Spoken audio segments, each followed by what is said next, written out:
I got the thumbs up. Good evening. I'm Michael Gary, head of school at Friends Select. I want to say welcome to those of you who are here in the flesh and those who are with us virtually as we stream this event.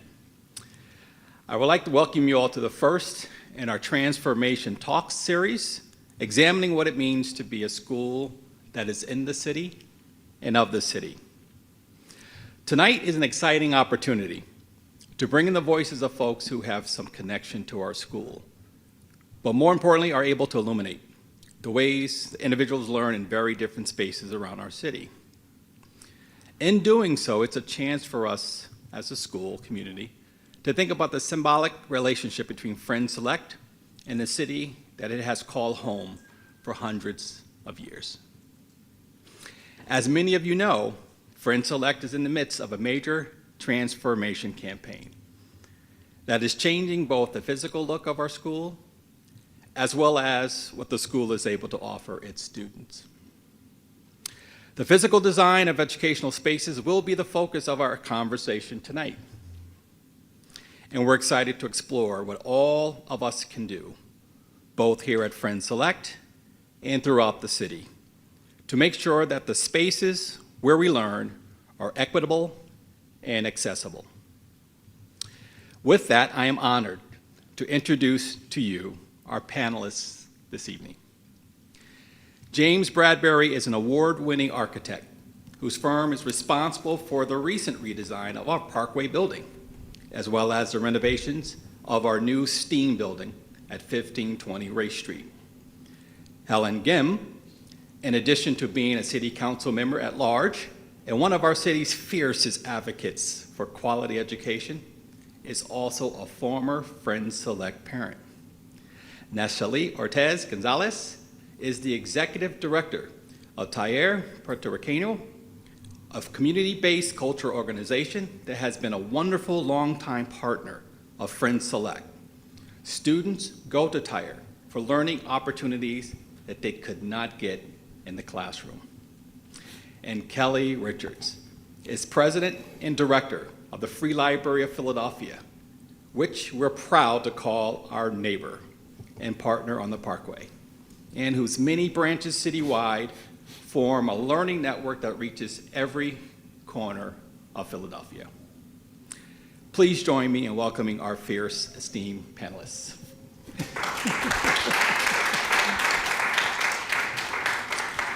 With that, I'll hand it over to our moderator this evening, Margaret Smith, Friends Select's Director of City Curriculum and Upper School.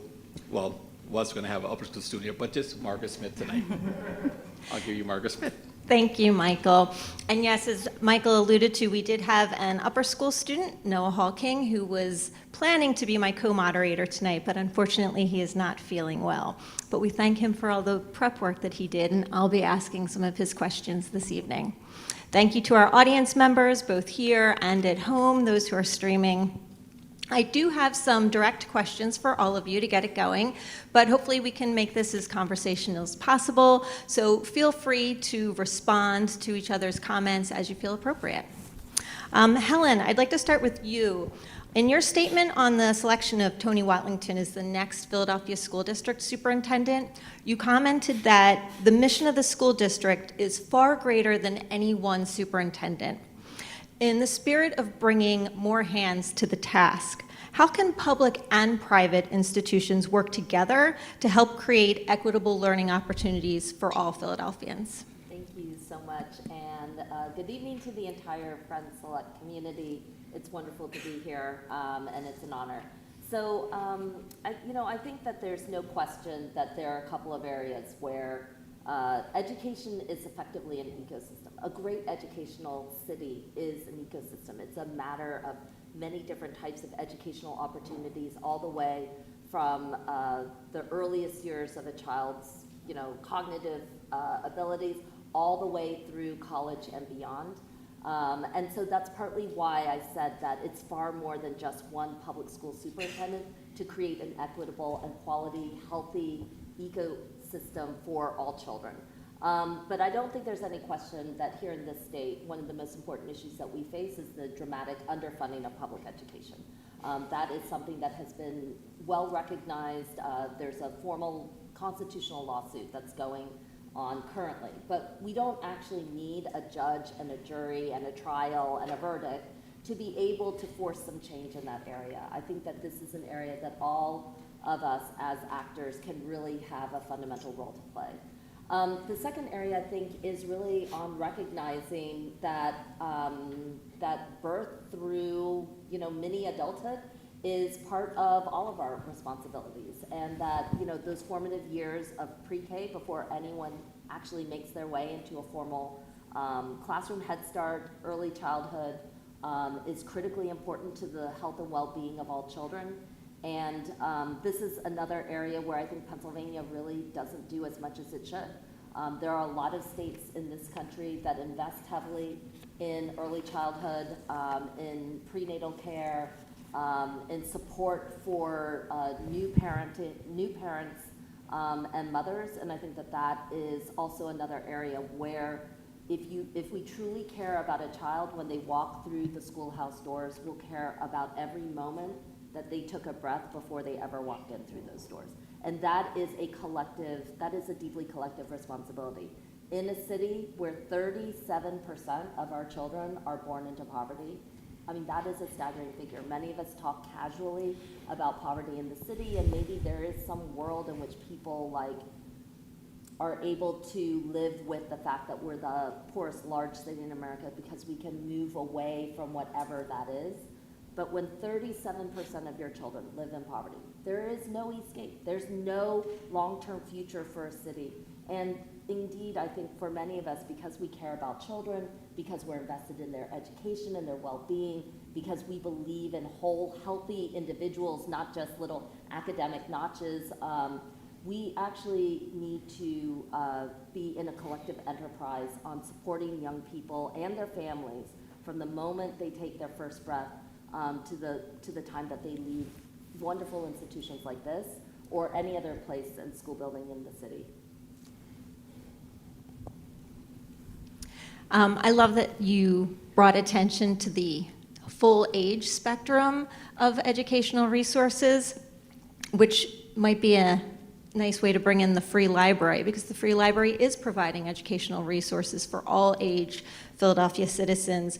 Kelly, what has the free library been doing to make its resources more accessible to Philadelphia residents? And are there lessons there for other public or private institutions that are involved in education?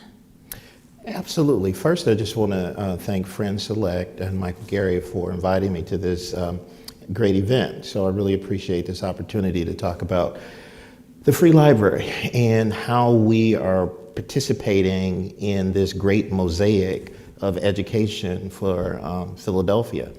Now, some of the things that the free library is doing, we pretty much have access, or we pretty much provide services from birth to seniors. And we try to build synergies with school districts, school systems, Friends Select. We provide services. There was a time when there wasn't a strategy in libraries for early literacy, but the science came after the service that we were providing, from singing, dancing, and all of the elements of early literacy that ties into what schools are doing. We provided those services in libraries for a very long time in our story times. I'm sure some of you have taken your children to story times over the years, and there is a science behind that actually prepares our young children with the tools to get them incentivized to be prepared and ready to read in school. So we're all tied together in that mosaic. So we have you at the very young age, providing you with those early principles during our story times, and then on into the toddler stages and teen spaces where we provide all of those access to programs from STEAM and STEM, and all the way on up to the programs that we offer senior citizens and people who have some sort of visual disability for our library for the visually impaired. So the library has or is providing educational services throughout the gambit of people's lives. And each one of those timeframes tie into early education, to middle school, high school, to college. We sort of view the library like the people's university. You can go into the library and improve your skill set in any area you want. And we provide resume classes, resume building, entrepreneurial classes. The library is that place where migrants can come and learn English as a second language. It's just so many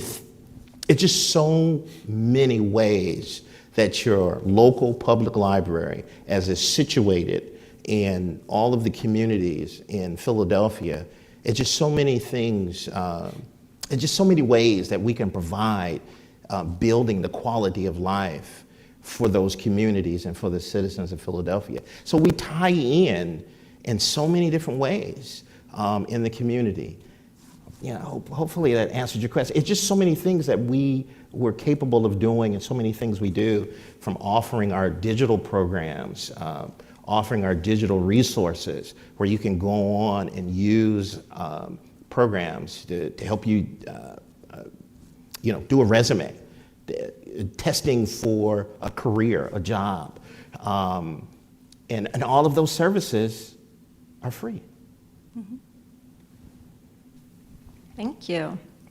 I think that free is a key part of it, especially, when you do look at the poverty statistics in Philadelphia, which brings me to you, Nasheli. You mentioned when you stepped into your role at Taller that Taller is justice. Can you talk a little bit more about what you mean by that and what it might look like if institutions across Philadelphia that have education as part of their mission included justice in that mission? I think, first of all, thank you for the space. I think it's very important for Taller to see education as the goal is economical power, economical enrichment. To break that circle of poverty. And that is very important to have it in mind, because education needs to be a holistic process. In Taller Puertorriqueño, we cannot send our students to tutoring or send them to the different art programs if we live in a food desert, and maybe our students are going to have only the food that they have at school and the snack that they have at Taller Puertorriqueño. So before we make those young learners or elder learners to start thinking and to start that educational process, we need to prepare this human to be able to understand what is receiving. So I think one of the responsible things to do in education is to see the individual from every aspect. And I think that is one of the problems, that we are not cultural aware and cultural responsive when we think in education. So I think in Taller, that is one of the things that we are doing good.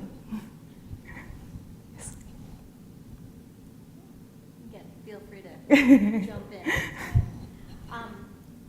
Jim, some of these things that we're talking about with education are less tangible than the work you do in education, which is grounded in a very physical reality. And I'm wondering if you can start to bring the conversation to how the design of educational spaces has evolved to become more accessible. What are some of the successful innovations you're seeing in terms of broadening equity in education? Well, I too am happy to be here. I've come to love this place and knew about it long before we set foot in the door, so it's good to be able to talk on the subject and see everybody here tonight. So it's been a long, slow slog, and I can only talk about facilities and design, but and we still have a long way to go. I grew up in a small town in Alabama in the Jim Crow South in the 1960s, and you talk about, inequity in terms of educational facilities. Back then, I graduated in the early 70s, and, we didn't integrate our schools until 1965. And I am glad, I'm glad we did. I felt good about that because we did it, 8 years before the rest of the schools in the state of Alabama. However, that was 11 years after, Brown v. Board of Education. And so slowly and over time, and I don't have historical data, but back then, you had two completely different school systems in those locales, and it's come a long way. And so with Brown v. Board of Education and then the Civil Rights Act of '64, obviously that was a bit of a watershed, but the struggle, is ongoing. And I know, for example, my kids went to school in the Radnor schools, which are terrific schools, and in the early 2000s. And there's still things, you think Radnor's a pretty enlightened place, about who gets tracked. And now I'm not talking about facilities, too, honors and AP courses, who gets into the gifted program. And, we have so much further to go. And when you talk about equity in education and going back in time, probably after '64, the next piece was Title IX in 1972. And then fast forward 20 more years to the Americans with Disabilities Act, 1992. And each one of these, we're making progress. But we still have such a long, long way to go. And if you look at things today like LGBTQ, the Equality Act is kind of languishing around Congress. Will that get passed? Will that change things? I mean, Friend Select has gender-neutral bathrooms. My old home state, they still keep pushing, bills to the governor, saying you're not going to have that. You're not going to teach health to young people. And, it's just insane.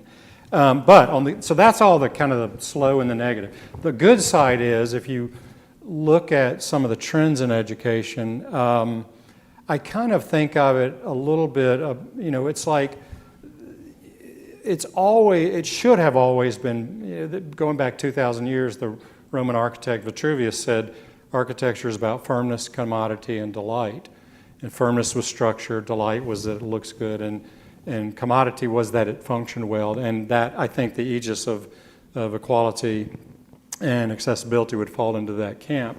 And I think what's happened over time is you have seen more equity in facilities. And one trend you've seen going back maybe 20 years, when I was in school, back in the Pleistocene age, we sat in 4 rows of 6 desks and we faced a chalkboard, and God forbid you move your desk to some of the classrooms we've designed here at Friend Select, they're all about flexibility. That lobby space is all about flexibility, so that as many members of, I'm just using Friend Select as an example, but you could extrapolate to many institutions or the library or wherever, as many functions and as flexible space as you can make will embody all types of the Friend Select community to use that space differently. So it can be a pre-function space for something happening in here.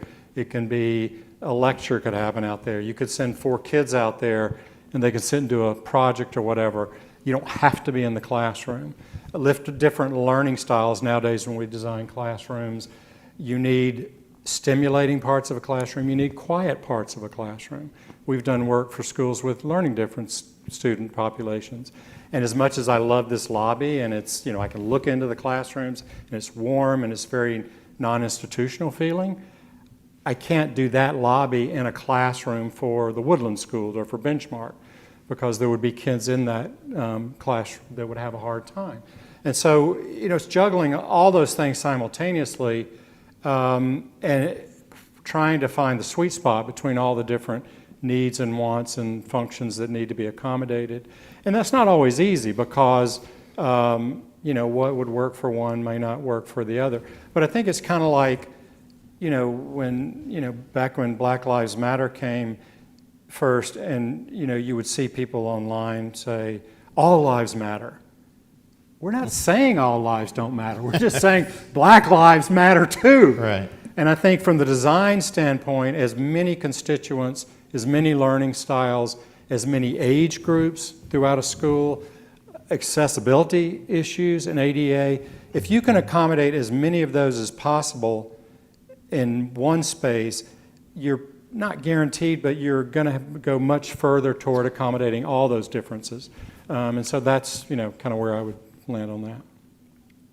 Helen, go ahead. Feel free to respond. Yeah, no, this is a great conversation in part because I think one of my big pushes has been around school modernization, and because Friends Select put so much thought and care into the redesign of its lower school, is that right? And I think as Jim said very clearly, schools reflect as much a desire for how we understand children learn as they do just the institutional purpose of a building.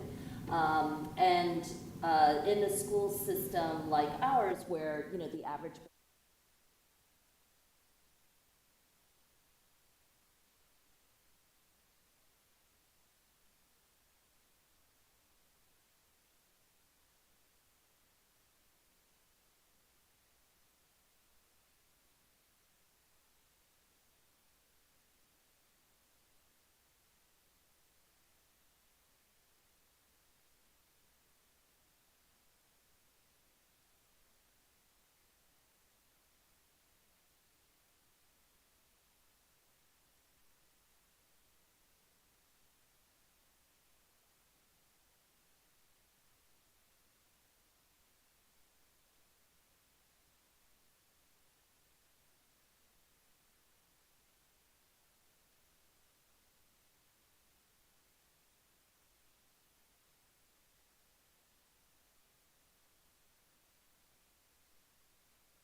observe and control and direct.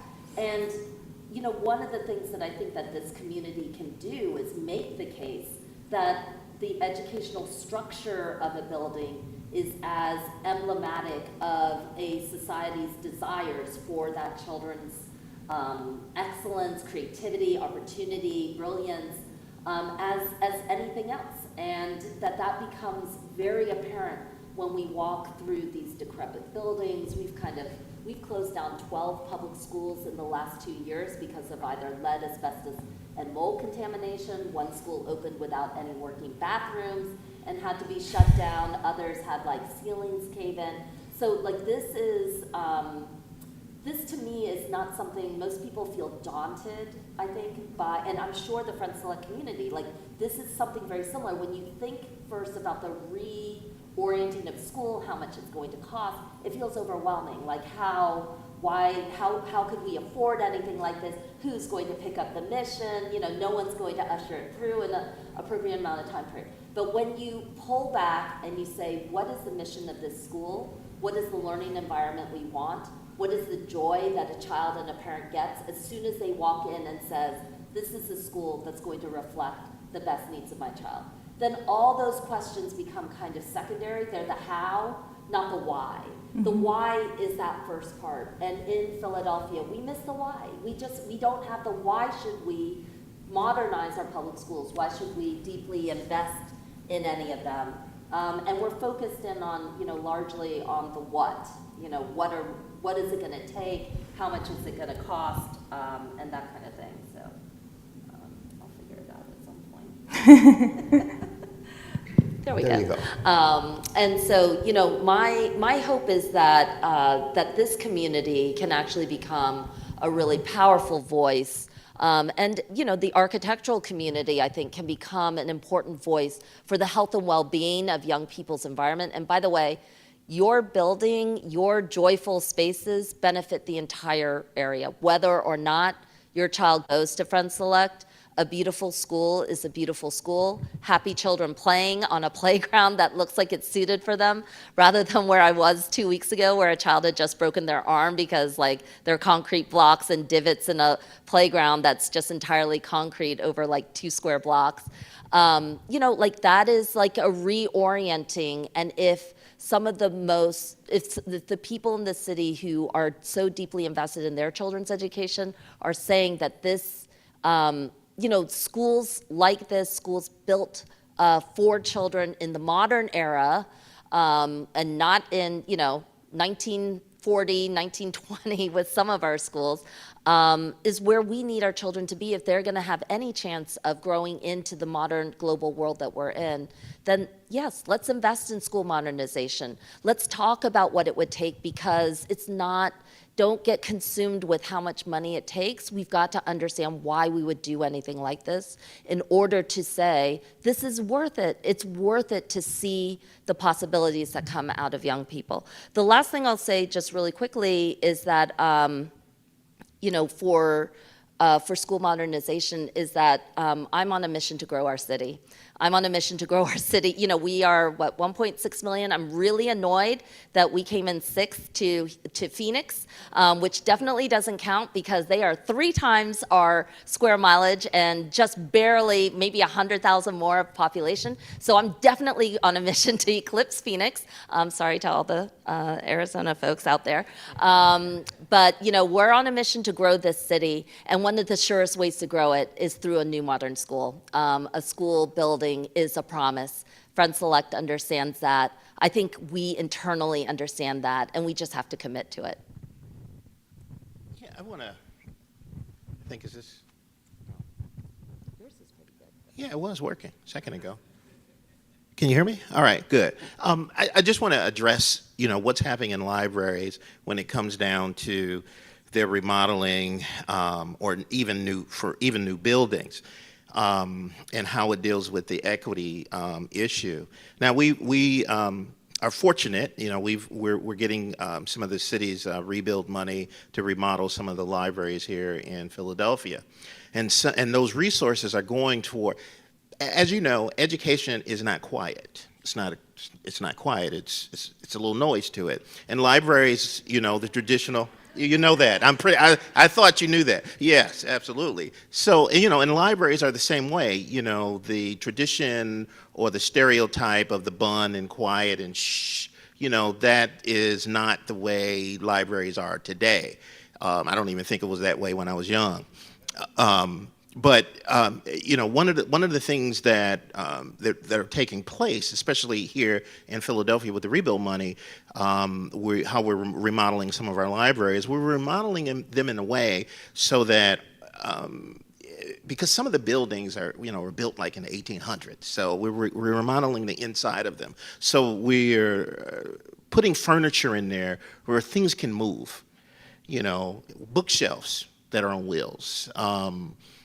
Desks that are on wheels. And why we're doing that? We're doing that so that we can create a space for the variety of different programs that a library offers.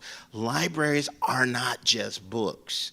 We do story time. We do arts and culture events. We have authors that come in. There are all kinds of events that take place. And in some of our locations, because of the way they were designed, you know, maybe in the early 1900s or late 1800s, you would have to tear the building down to redo it.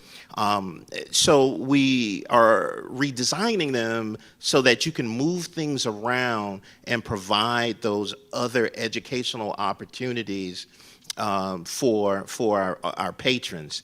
And it can get a little noisy, but people, you know, most patrons are okay with that because they know that those kids are learning some STEM or STEAM elements to help, you know, improve the quality of their life and to get them incentivized in some of those programs, in some of those areas of education and learning where they come and they take courses here at the school. That's some of the things that's taking place here in Philadelphia. But I can tell you, as we move the library forward, and, we're very fortunate, the city council and the mayor has given the library a significant amount more money to build our capacity up to provide a greater level of service. And some of the programs that I'm familiar with and participated with in libraries where we've built early childhood villages in the library itself. And you're saying, well, what's an early childhood village? I kind of have to describe it like this, like a children, you ever been to a children's museum and they have all of the various, components in there that kids can touch, they can move. And I've been part of libraries where they put these villages in there that are like a cityscape. And everything in there is geared toward some learning activity. And the parents are taught how to use it, and they bring their kids in there. It's almost like a movie set. It's almost like a fun place that, I hate to say it this way, but it actually tricks kids into learning. Because they're in there having a great time, and their parents are sitting on the floors reading to them. So libraries are doing some very unique things as part of this mosaic of building the quality of life, or this educational mosaic in the community. And it's so much more that I can talk about. I'm so excited about the things that libraries are doing, and some of the things that are on the horizon that we're wanting to do here at the Free Library as we build our capacity up to provide a greater level of service to the citizens. But libraries are doing some awesome things. We are not just books. I think, thank you. Oh, going back. Okay, going back about this, the prison. I remember when I started in the community, we talked with the neighbors and we asked them why they were not coming at Taller. And they told us because that building is too clean, is too precious. So it's interesting that one of the youth that we talked during that process told us our schools look like jail because they are preparing us to go to jail. How a 14 years old can say that, and how they can see Taller Puertorriqueño as a beautiful architecture piece and feel that they do not belong there. And we told them, no, that is why we did this building, because you deserve this building. So it's very important that in this process, this architectural process and this rebuilding, the community is involved. Because if we go with our ideas of what is supposed to be, we are being colonizers again. And I think that is one of the things that in Taller, when they were designing the building, I was not part of the process, but they connected with the community and they asked them, what do you want? What are you looking for? And they still very concerned about trash collection in our neighborhood. That is the basic. Since the 70s, we're still trying to get our garbage together. So I think it's very important that when we start adding values to these spaces, we listen to the community and we listen what are their real needs, not our needs, because we're privileged and we're coming from another perspective. So I think in that process it's very important, and it's very important that people feel connected with those spaces so they are represented. So I think what you were saying about having spaces that are movable, that you can sit in the floor, that is not this still military education is very important, that people can retake those spaces and make it their own. I would love for us to actually dial in a little bit more about that, because some of our panels are doing work all across the city, and Taller is so focused on its immediate community. Can you just talk a little bit more about how you reached out to the community? What format did those conversations take place? what surprised you? In terms of, are there lessons, while you are so situated in your community up in North 5th Street, what are lessons that we can take and be applied throughout the city at large? Listening. I was 17 years in higher education, and even though I was born and raised in Puerto Rico from a very poor community, I was 17 years in academia, and when I came back to the community, I was confronted with all my privilege and all my assumptions. So I think listening and communication is very basic, is one-on-one. In my community, working with social media, internet doesn't work because people do not have internet. So flyers, going door by door, that is the best way to communicate with people. If not, they don't going to come. We literally have one day in the week that we decide, okay, Tuesdays we are going to the community to tell them what is happening. Now we learned that many of our elders have WhatsApp. So we create a WhatsApp to communicate with them. But sometimes we think, oh, everybody have internet. It's the era of the communication. But we need to go step back. And I think that is also with education. In education, in our communities, in people of color community, Black communities, underserved community, we need to go 3 and 4 steps, because the 1 and 2nd step is just to create that safety net that many privileged people already have. So I think in terms of communication is the same, is understanding that is not what is comfortable for me, is how I listen and how I take my message directly for who is intended to.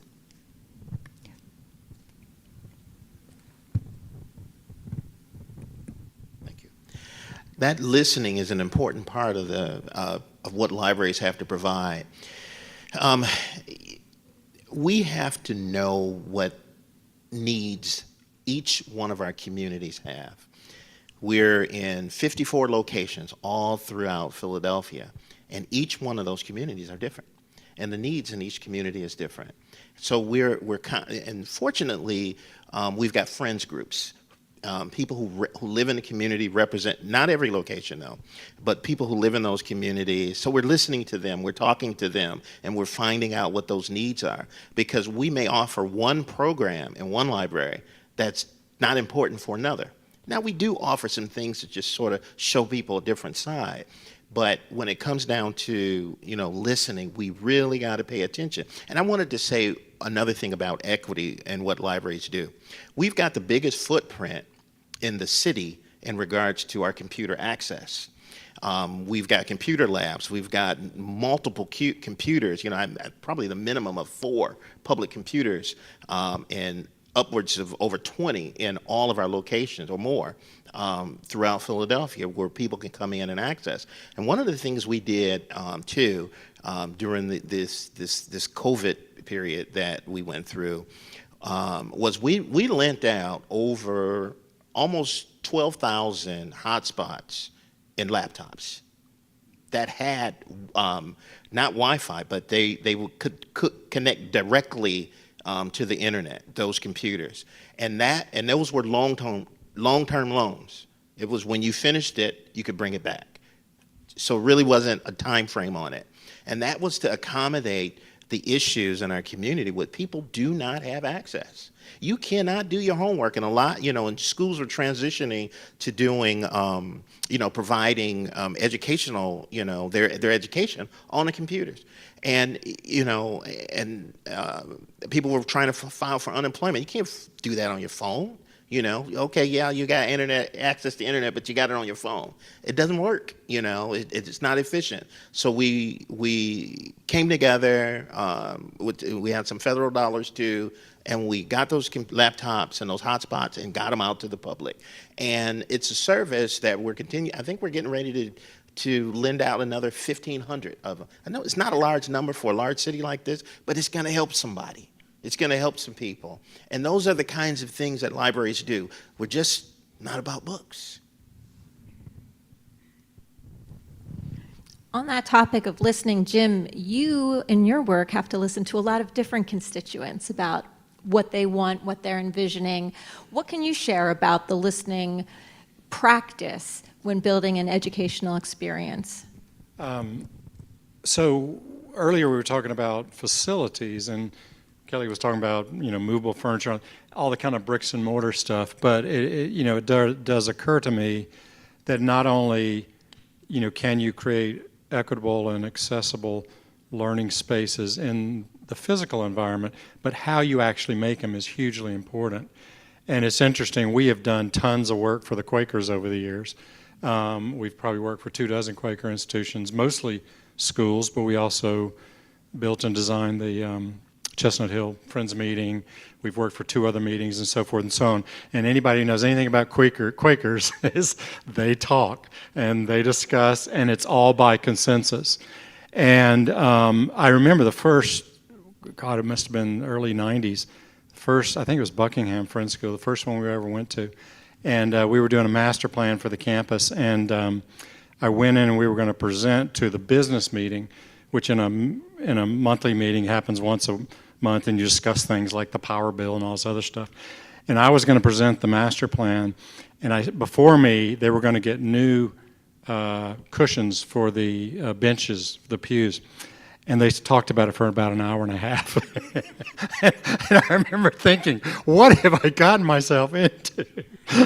What color's the welting? What's the weight of the fabric? Is the batting, all this kind of stuff. But what I've learned, and the Quakers aren't the only people who do it, about 90% of our work is nonprofit institutions, and in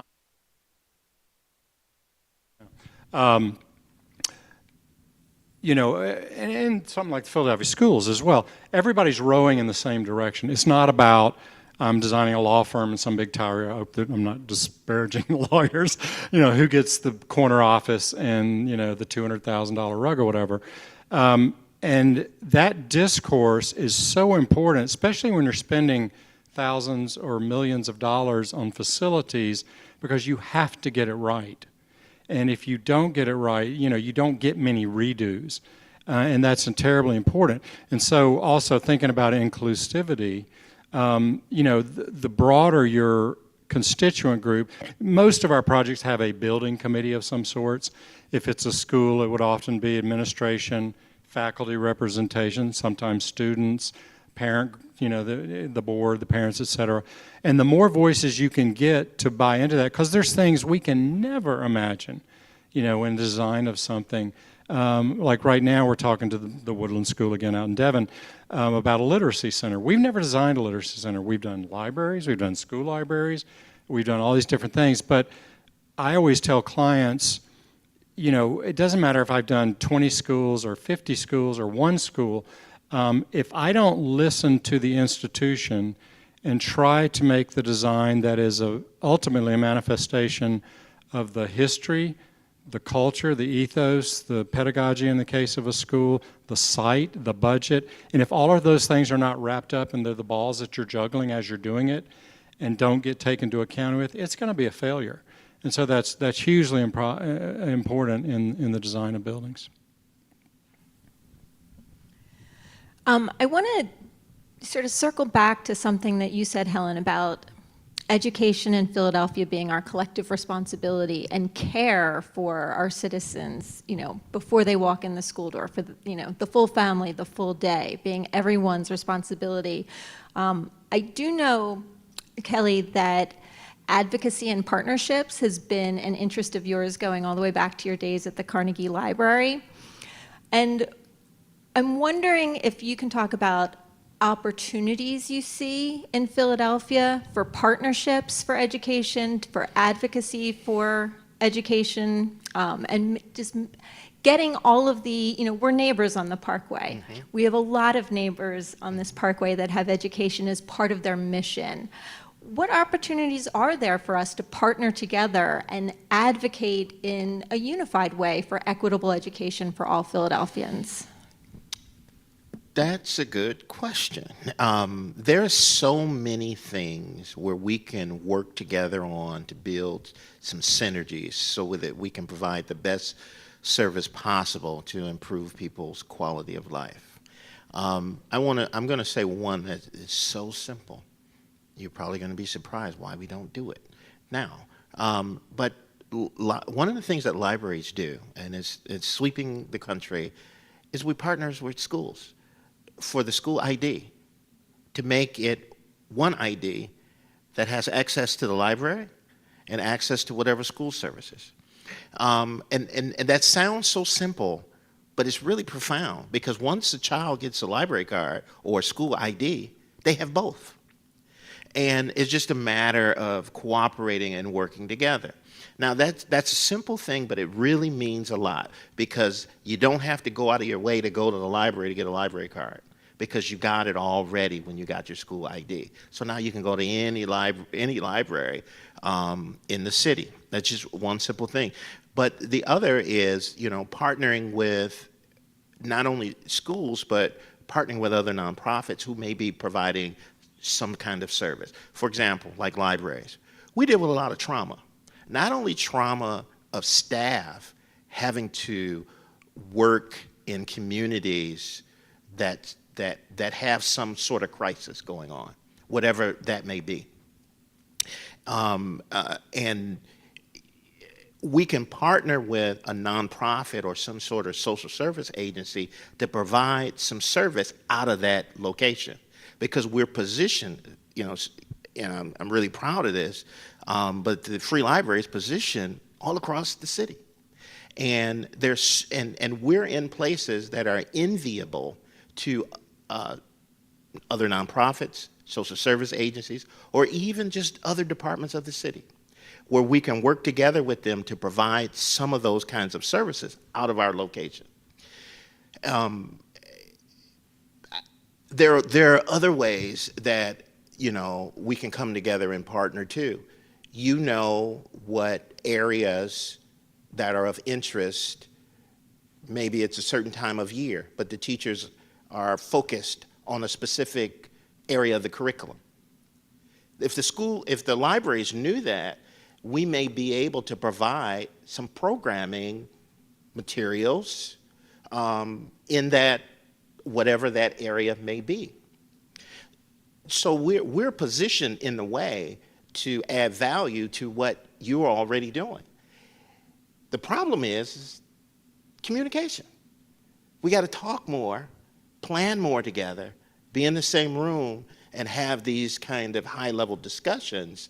And that is what sort of, in my early days in librarianship, that's something I learned, to try to build synergies with business, nonprofits, and the school, because the library is always doing something related to what you're doing, but we're not talking together.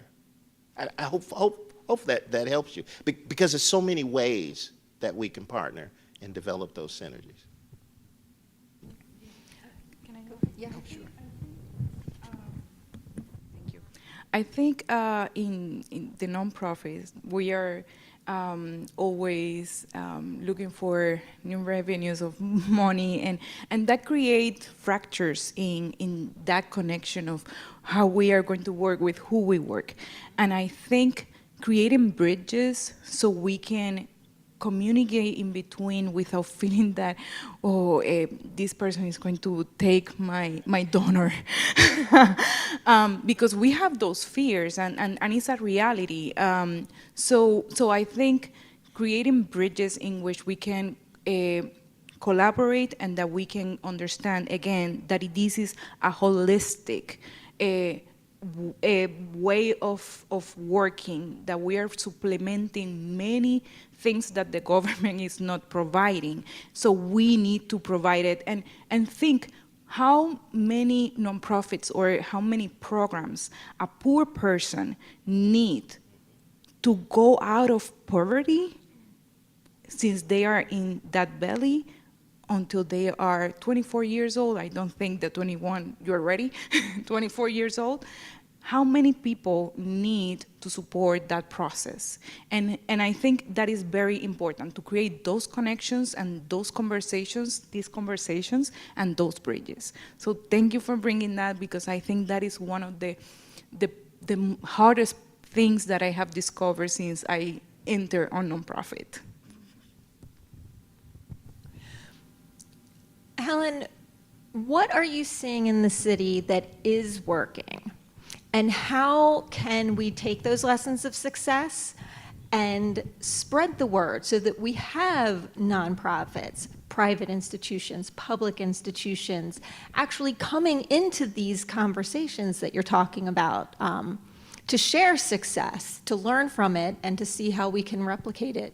Yeah, so a lot of my work is, in government. And in government, one of the most critical aspects is the belief that the public will is the most important aspect of our work. People have to want the service that you're providing in order for that service to be both meaningful, to be funded, to be deliverable, to be critiqued, to improve and change. And so when it comes to education, one of the most encouraging things I think that has been happening all across the city are small pockets of individuals adopting schools, many people creating these new kinds of friends of organizations. They're raising money, they're helping talk about new school buildings, they're looking at public safety issues, they're building out community supports, businesses. They're looking for many of the connections that that school individually may not have had. And it's a reminder that, like, as the city, our city is growing. That is another thing. That is great. We have reversed 5 decades of population decline over 2 consecutive censuses. And in the last census in 2020, Philadelphia grew faster than any other city in the Commonwealth. And not only did it grow faster, but it's powered primarily by 2 things: new birth rates and immigration. New birth rates are families making a decision each and every day about whether they can raise their child in the city, whether it's healthy for them, whether they feel like this is a city that they can call home and have roots in. And of course, with new immigrants, they're going to be looking for cities that are inclusive, that are warm and welcoming and friendly. They don't actually need perfect things to happen around them. They need to know that there is safety and security, that there is a general sense of opportunity, and that they also have some level of roots. I'm going to just do a really quick plug for Taller, and especially for Friends Select. Taller is a precious institution in our city. It's a renowned art institution. We are a better city because of it and because of all of your founders and the history, and your building is beautiful. It is true. But it's also a wonderful, creator and connector, and, bringing our children, to all these different spaces around the city, whether it's at Taller or whether it's at an Asian Arts Initiative or the Philadelphia Folklore Project or, Art Sanctuary. These are these vibrant spaces in which, being young and being creative and, being all the things that youth are right now, they come alive in artistic spaces. So I have to just say that. But the most exciting thing is that there is a lot of energy in our city. We're growing. People want more things, and they are out there looking for the opportunity to create. The other thing I love about Philadelphia is we are not Manhattan. We are not buying into the 59th floor penthouse. We are looking for the opportunity to see a city rise, and we want to be part of that rise. We want to say, all of us in here, and all the people that I meet all across the city of Philadelphia, say that they want the city to be something better, and they're ready to push it along. They don't have to expect the perfect when they come in here, but they need to see the city move in the way that they're gravitating. So harnessing the power of public desire and that willingness to go from, sort of this volunteer individual thing to building out a slightly larger collective, to seeing these groups grow up and come up all around our city schools and institutions is extremely hopeful. And we should be tapping into it, in part because we should recognize that this is something that goes beyond individuals who have their child in that school. Many of them are doing it because they're in the neighborhood. Many Many of them are doing it because maybe they will have a child at some point. But each of them sees their future in that educational building and in the young people who go in and out of it, whether or not it's their own family. And that, to me, is like the best of Philadelphia. That is like the ultimate definition of Philadelphia. You're my child. You know, I will look out for you. And this is how this city is going to come back, grow, and become the great American city that we've always been. But I think the one thing that pulls us, you know, back is that I think our public institutions are lagging. Like, I think we're not keeping up with the energy. You know, we're struggling to deliver. And, you know, like I'll say with our public schools, you know, you have 54 libraries. Well, we have 214 buildings. And the idea was that every school was supposed to be within walking distance of a child, no more than a mile and a quarter. And to me, it's a great blueprint of how to reach every child, every family. Whether or not you wanted to go there, the concept is there, the blueprint and the mapping of the city according to its children and families. That's a pretty transformative thing. And then to have the school system lag so much, to see the city and the school district and the libraries and this and that kind of on these different trajectories, we got to pull them all in and harness all of them in service to our children and families. And then I think we will be able to meet the public desire that's out there. Thank you. Councilwoman, that's awesome. That was great. Building up on that and talking about the synergies that I was just talking about, you know, I had my first meeting, a lunch meeting with Dr. Watlington and Dr. Generals from the community college. And it was just a session where we just strategized on how to work together. So more probably come out of that, but it's building those synergies. It's bringing people in the room to have this high-level discussion on how we can meet the needs of the citizens here in Philadelphia. One thing I wanted to say earlier, and I kind of got off track about it, dealing with you know, some of those equity issues, and I mentioned how the staff also deals with some of the trauma from just going back and forth to work, and then the patrons in the library having coming in, you know, having some sort of trauma in some of our communities, and talking about that synergy on how organizations can work together, and that libraries aren't just about books. We've got social workers in our libraries who actually provide treatment plans, because we've built the synergy with organizations to provide that level of service. And not only are they there for the patron, but they're also there for staff. And that's just one piece of improving the quality of life in the community through all of the resources that are available and putting them in places where people actually need them and they come and go. Because in libraries, anybody can come and everybody does, but they come with who they are. And sometimes they need more help than just a book or a computer or a reference person. In order to get that help, they first need to get beyond whatever trauma they have. And we've got somebody in some of our locations who actually provide that level of service. Thank you. Well, I would love to keep asking questions myself. I do want to open it up to questions both in our in-person audience and those who are watching from home. So we have a couple mics circulating. You can just raise your hand if you're here, and if you are home, you can put your question in the chat. We have someone watching that. Do you have a program at the library where you actually teach children how to use the library? You know, now I will say this, and I hope Dr. Watlington forgives me, but there used to be school librarians who actually did that, all right? And I think we've got four. So now we have to do it at the public library. So we have children who come in, they're bused to the library, and we show them how to use the library. So we'll be strategizing with the school district on how we can work together across the whole city to provide a higher level of service in that respect. But yes, we do. We do it because we have to do it now. Okay.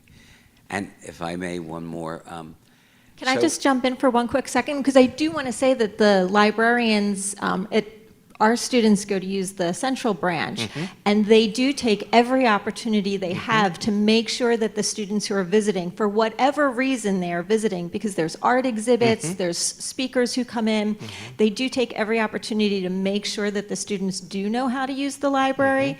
We partnered with the Free Library Central Branch a couple years ago on an art project, and every group that came in to learn about the history of the art museum, the architecture of the, sorry, not the art museum, the Free Library, every single group also got a lesson on how to use the library.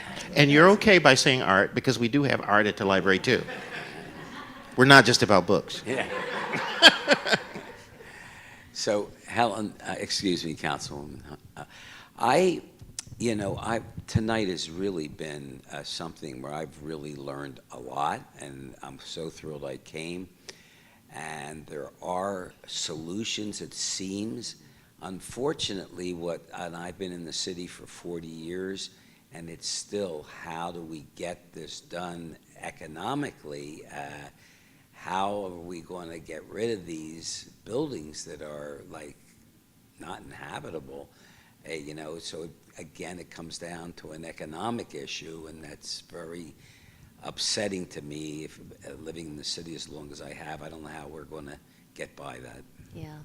Well, thank you so much, Dr. Yaffe. First of all, the one thing that I would say is that I have long dealt with a lot of dysfunctional institutions and seen how, things can work and or don't work, or how you bring them back to life. And remarkably, the first thing that you start with is not actually money. When you look at a struggling institution, you don't actually start with the money, because the money is the back end investment. It's the manifestation of what people believe. But you have to start with the reclamation of the centrality of that institution to somebody's life, that you have to believe that that institution is important enough to be part of, to be invested in, to see possibilities through. You have to, obviously, when you're dealing with a major investment, you got to kind of work your way up there. You're not going to start off with something huge. The most remarkable thing is I've seen this happen. So, one of the things that when I came into City Council in 2016, one of the first things we did were these citywide town halls, education town halls. And I remember hearing people say, oh, you're going to get a million things and you're never going to know what to do, and people are just going to complain. And, we had almost 3,000 people at these education town halls. And remarkably, because we were probably pretty low, most people knew how to distill their priorities pretty clearly. Like, there were very apparent priorities that were coming out. And then we did a series of student town halls. And by the way, we met those priorities, including putting a nurse and counselor back in every public school. We were able to start a pilot social worker program in about 36 public schools. We did arts and music. We guaranteed instrumental arts and music programs in every elementary school. These are things that had not been done before.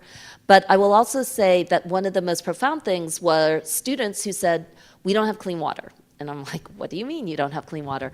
And they would say their water fountains are those old bubbly fountains. They're kind of rusty and they're murky and the water is sometimes brown. And sometimes they even have signs that say, don't drink the water. And we were like, that seems like unbelievable, hard to understand, but you're getting it from these different student groups. So then, we did a little tour, and it was definitely true. And so we went to the district and said, look, like, clean water is a very important issue. And they found, those modern filtered hydration stations where you just put the, bottle under, and it also has, a water fountain that you just press and go. The school district started with $1 million investment to put 3 of those brand new water fountains in every single public school, including elementary through high school. It was a minimal amount of money, but I will say it was one of the first brand new investments that every single school got, no matter where they were. It was straight across the board. It was an immediate hit. It became like the signature part of the school district's Green Schools campaign.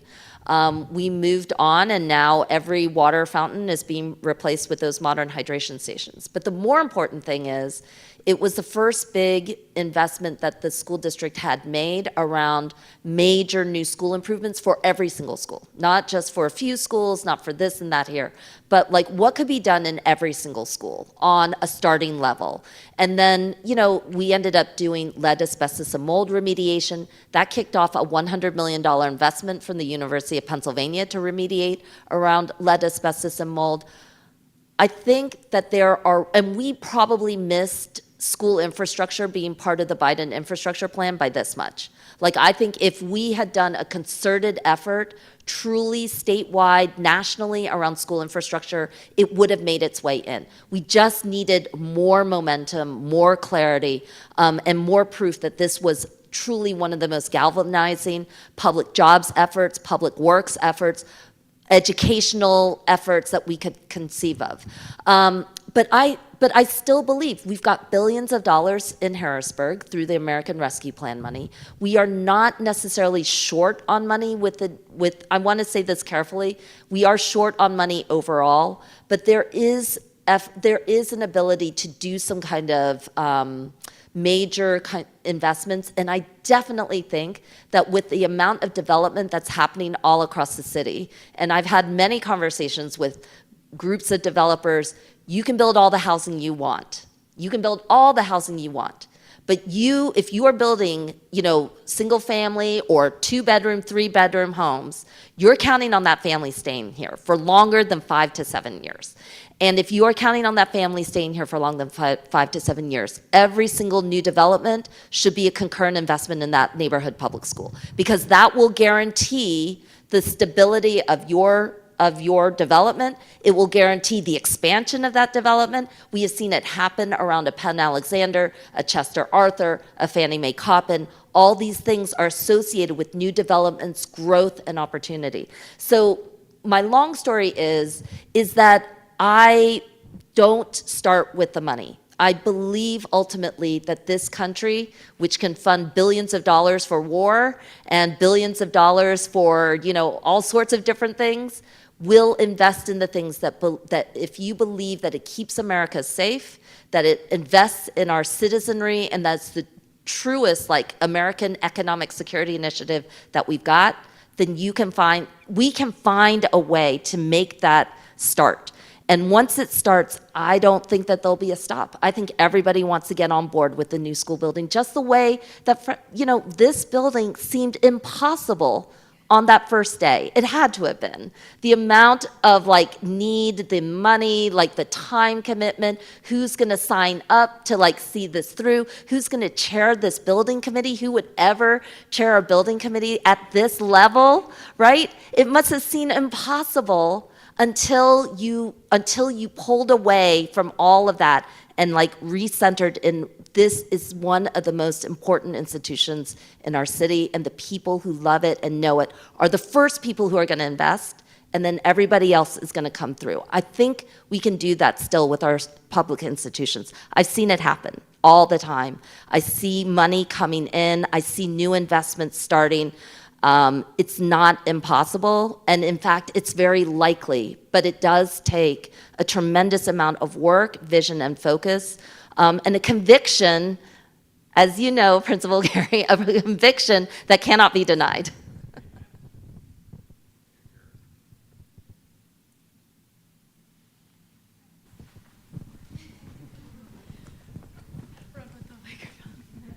Thank you so much. Hi, my name is Natalie. I recently started working at Friend Select as an after-school care teacher, so I'm really happy that I'm even able to participate in a conference. But I realized one of the important themes that were talked about was communication. And I'm currently developing a nonprofit combining psychology and art to help humans develop a stronger sense of self. And I wanted to extend communication in the sense of how can development of self be implemented or advocated for through more physical engagements of school development. I'm working more on the electronic side, so I was wondering your takes on self-development, helping communication, and actually setting things off on the road to success for an economic enrichment.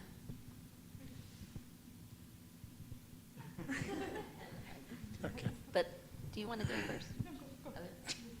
I'll be really quick. I actually think that in schools, one of the things that we forget about children's development and their level to engage with one another is that those things happen most vibrantly in the unmonitored spaces of the school.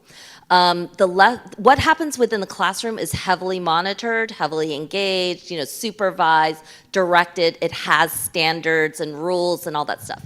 But actually, if you want to know the quality of a school, you look in the unmonitored spaces. You look at cafeterias, hallways, bathrooms, play yards, before and after school times in which students engage with one another and how they say hello and goodbye is a really good indicator about, for me at least, the quality and health of a climate and of a building. I get that the most in those unmonitored spaces, which is one of the reasons why I get so distressed when I see those spaces in such disarray, because they contribute to a sense of like uncaring. And so I think that really engages. I think one of the things that I'm sure this community thought about was that, you work really hard to keep and care for young people, to teach them how to behave, how to engage with one another, but really you're not sitting on top of them 24 hours a day. And really it is wonderful to see them engage in a library or at lunchtime, which is one of the most profound ways in which human behavior manifests itself, including all of our biases and kind of base instincts because we're all hungry and you just got to get to where you got to get to. You're on a time crunch too, so hunger plus time is a bad combination, and teenageness also. But But that is a really good indicator of how well we are caring for young people.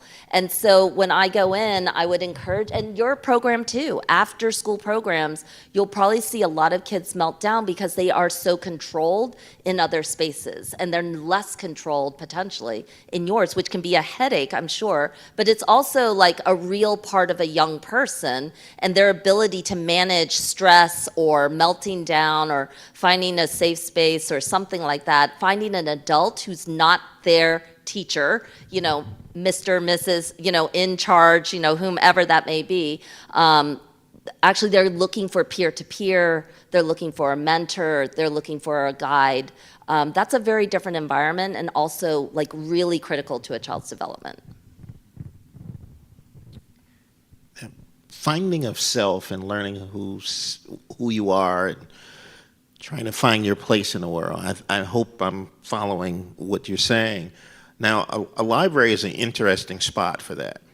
As you can see lately on the news, how libraries are being challenged with a variety of different things. Libraries are an open space for dialogue and learning. It is the one place, at least we think so, librarians. It is the one place where all of the knowledge that you want to find out who you are, where you want to go, what you want to do is available. That's scary to people. It's an issue throughout the country where libraries are being challenged because that information is available. Now, the one thing about that, parents can go in with their child, and or parents can go in with their spouses, because they may not want one spouse to learn something. But a library is a place where you can improve your quality of life, find out who you are, find out where you want to go, find out what you want to do, find out what you want to become. It's that one place in society where everybody has the same right, the same access to everything. But that's scary to a lot of people. But it's a place where you can find out or learn about who you truly are and what your aspirations are in a library.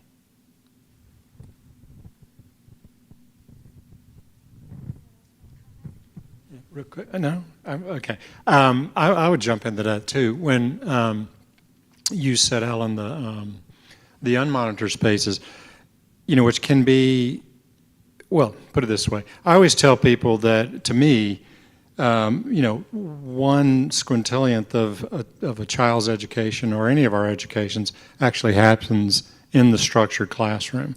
So much of learning, as we all know, happens, it's life learning, but even in a school environment. So we always try to design in what we call the extemporaneous space, and that may not be anything that was in any program whatsoever, but it might be a stairway that has a little bay window where 3 kids can sit and just, talk about problems of the day or opportunities or whatever it might be. It could be a reading nook. It could be we just finished Green Street Friends School, and we built these little lofts in the primary classrooms that are, kind of special spaces for kids. No adults come up here kind of thing. And that's just magical. I remember my favorite place in my entire life in a school setting was a tree that my friend and I, who I met in kindergarten, we would go to it every day. I think at the time it's because it overlooked the Ford motor car lot, and we were like wannabe, race car drivers or something. I don't remember. But that young man became my best friend in life. And I wouldn't trade that for, $65,000 in tuition at the greatest university in the world, because that, and nobody put that tree there for that use. But those things always happen and can happen.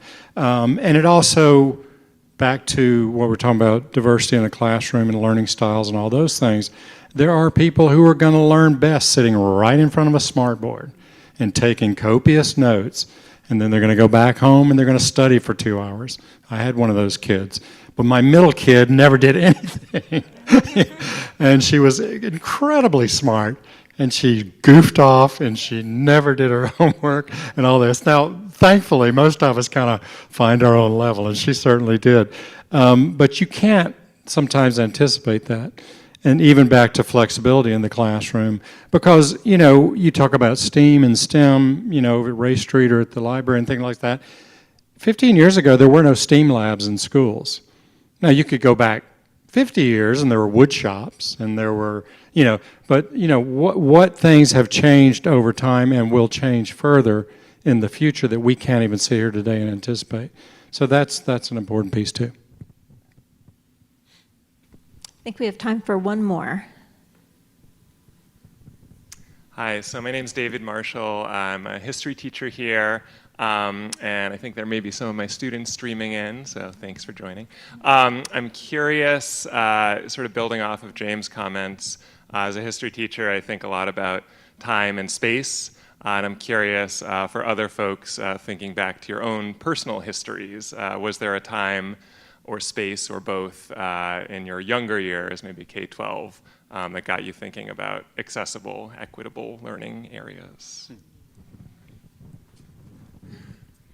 Well, I was raised in Puerto Rico, and I had meningitis when I was a kid, so I had motor skills problems.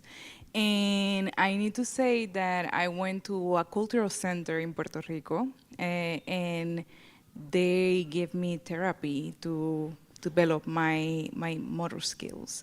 And it was a cultural center, and I'm now in a cultural center in Taller Puertorriqueño. And I think that saved my life. Like the doctors say, I was never going to speak or walk or nothing, and I speak Spanish and almost English.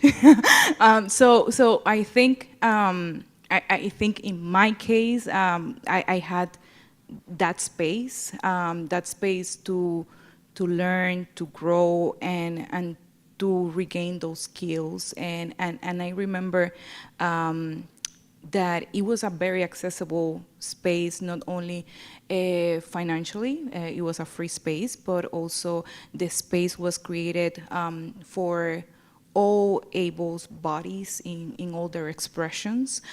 So I think for me that was an example, and I'm a living proof that this thinking and these aspirations works.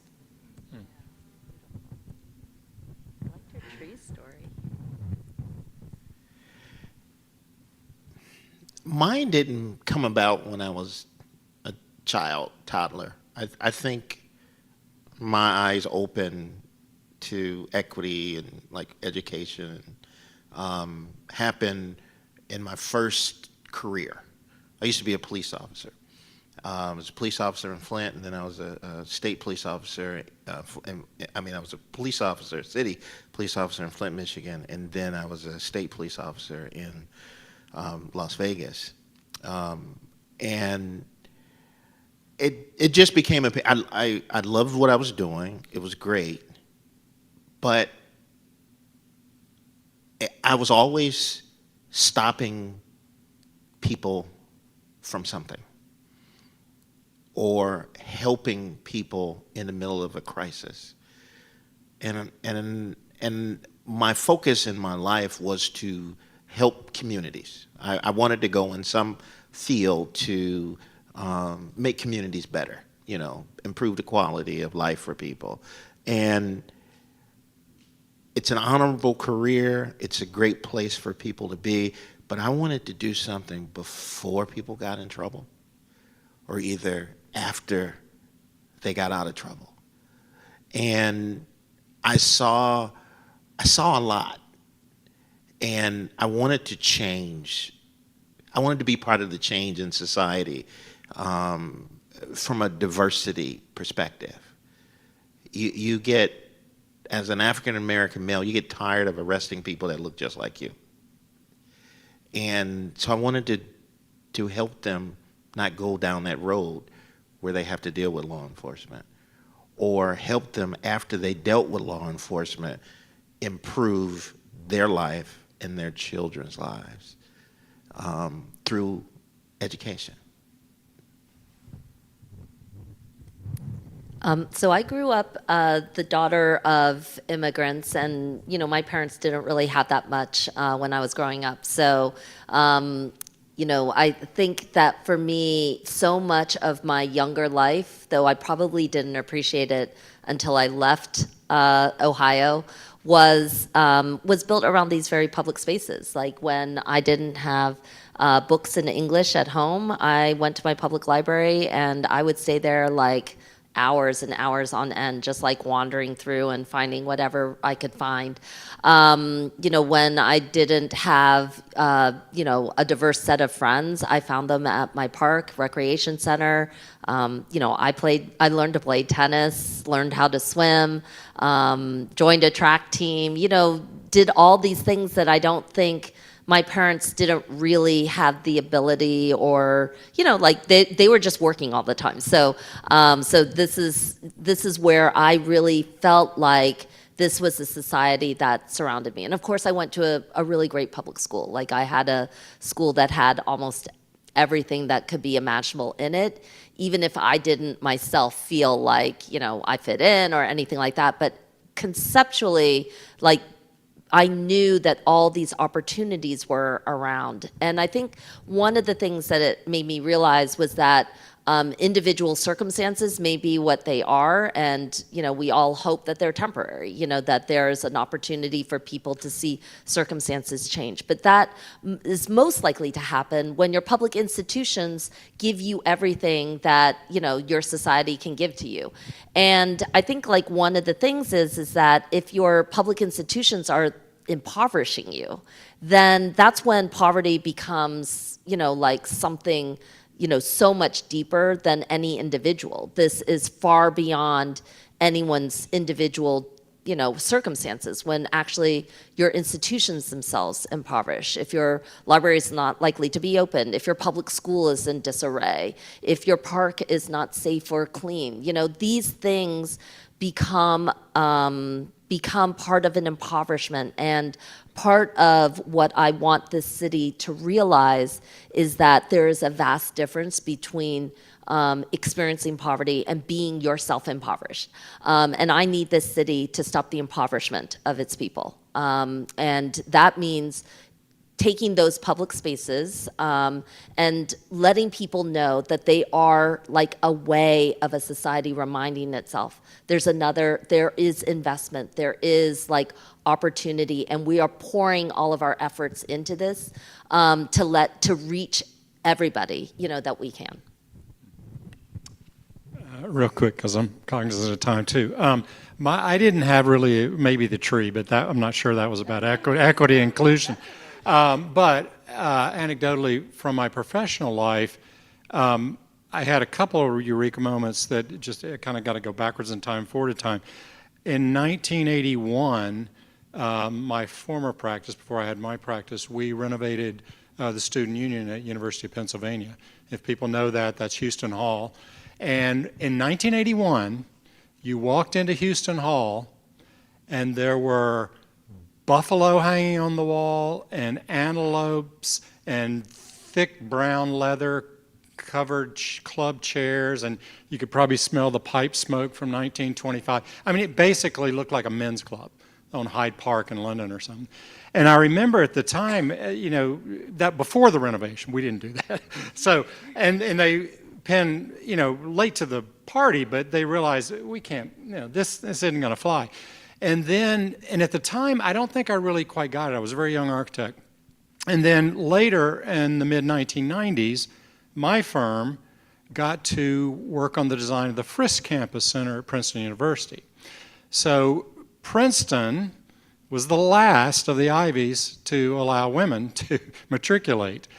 They have gone gangbusters in the last 30 years to try to catch back up and lead the way in terms of diversity and inclusion on campus. They've done some amazing things. But when we worked on the Frisk Campus Center in 1993, it's actually the hospital from House. Anybody ever used to watch that TV show House? Princeton had, besides being kind of conservative and this, that, and the other, they had the dining clubs, which are like co-ed fraternities, if you will, and they were so entrenched in Princeton culture going back to the 19th century. And everybody said, the new campus center, and back to the client group and the diversity and listening to all the voices, all these people came in from every constituency within the university to say, we got to change the game here. And they said, we want a center on campus that is the living room for the university, and it's got to be not only physically open, it's got to invite everybody, and it's got to augment all this amazing diversity that we have on campus. And then there were other people who literally said, this thing will never last 5 years. Nobody will go there, it'll be boring. They're going to have a cafeteria, a food court, da-da-da. We worked on it in 95. We re-renovated spaces in 2002 that we had done 7 years prior because they had been so popular. And to this day, it's one of the most popular places on campus. And like I said, we still have a long way to go, but that is certainly progress. And in the design field, it kind of knocks you upside the head sometimes. Anyway. Thank you. That was such a nice question to end on. Thank you for that question. We are at the end of our time, so I want to thank our panelists for both your time, your creative energy. I feel like you shared with us not just your professional expertise, but some of your personal humanity that, is the spirit and the catalyst behind your professional work. So thank you very much for being with us.